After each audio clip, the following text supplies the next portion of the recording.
بسم اللہ الرحمن الرحیم، السلام علیکم۔ آج کا ٹاپک ایسے ذہین میڈ سائنٹسٹ کے بارے میں ہے جس کا نام جیک پارسن تھا۔ سائنسدان اپنے حلقوں میں جیک پارسن کے بارے میں اوپنلی بات نہیں کرتے تھے کیونکہ جیک پارسن اوپن سیٹن وارشپر تھا، مطلب کہ شیطان کا پجاری تھا اور بلیک میجک کرتا تھا۔ جیک پارسن نے اپنی زندگی میں دنیا کو خود بتا دیا تھا کہ اس کے خواب میں ویلیرین آرملس الدجال آیا تھا اور دجال نے اسے خواب میں کہا تھا کہ تم میرے کام میں آسانی لانے والے ہو۔ اس فیکٹ کو گوگل پر سرچ بھی کیا جا سکتا ہے۔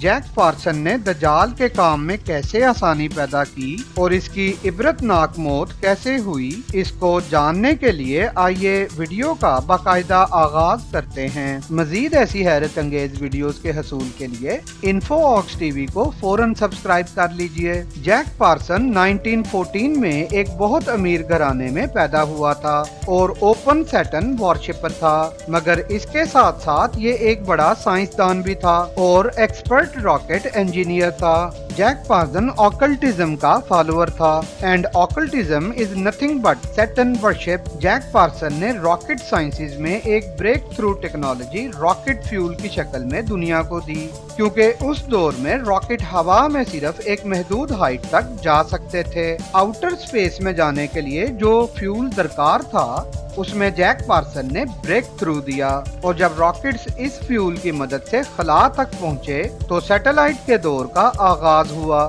جس سے فون، ٹی وی، انٹرنیٹ اور ہر ٹیکنالوجی کا جال سیٹلائٹس کی مدد سے پوری دنیا میں پھیلا۔ یہ ایک حیرت کی بات ہے کہ جب راکٹ سائنس کے بانی کا سرچ کیا جائے تو وان براون سائنسدان کا نام آتا ہے۔ وان براون ایک جرمن امریکن راکٹ انجینئر تھا جسے NASA father of rocket sciences technology کا خطاب دیتی ہے، لیکن وان براون نے اپنی زندگی میں خود بیان دیا تھا کہ جیک پارسن اس ٹائٹل کا اصل حقدار ہے۔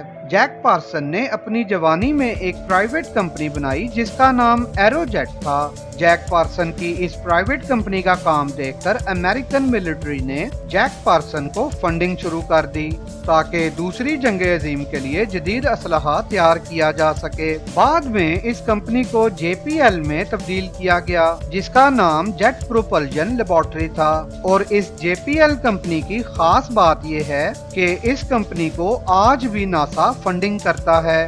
جے پی ایل بننے کے بعد جیک پارسن نشے اور ڈرگز میں پڑ گیا اور حد سے زیادہ نشہ کرنے لگ گیا، کیونکہ چھوٹی سی عمر میں اس کے پاس بہت زیادہ پیسہ اور شہرت آ گئی تھی۔ جیک پارسن کی بیوی نے ایک شیطانی تنظیم آرڈو ٹیمپل کو جوائن کر لیا۔ اپنی بیوی سے متاثر ہو کر جیک پارسن نے بھی اس شیطانی ٹیمپل میں شمولیت اختیار کر لی، اور جیک پارسن نے دنیا کے سب سے بڑے شیطان کے پجاری ایلیسٹر کراولی کو اپنا استاد بنا لیا۔ ایلیسٹر کراولی اس وقت کا ہارڈ کور شیطان کا پجاری تھا اور شیطانی و ایلومیناٹی تصورات کا کھلے عام پرچار کرتا تھا۔ اب جیک پارسن نے کالا جادو کرنا شروع کر دیا۔ وہ اور اس کی بیوی جب اپنے گھر میں بلیک میجک کرتے تھے تو سارے محلے دار تنگ آ گئے۔ انہیں رات میں جیک پارسن کے گھر میں عجیب عجیب مخلوق کے سائے نظر آنے لگ گئے۔ ان تمام محلے داروں نے کئی بار پولیس کو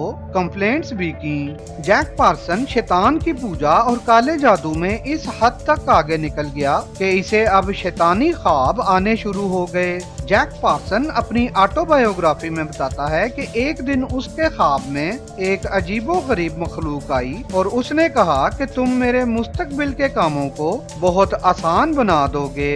خواب میں جب جیک پارسن نے اس کا نام پوچھا تو اس عجیب و غریب مخلوق نے اپنا نام ویلیرین آرملس الدجال بتایا۔ یہ چیز تاریخ میں ایک نوٹڈ فیکٹ ہے، اور جیک پارسن کی اس بات کی تصدیق گوگل پر سرچ کر کے بھی کی جا سکتی ہے۔ جیک پارسن نے اپنے خود کے جرنل میں بھی اس واقعہ کا لکھا تھا۔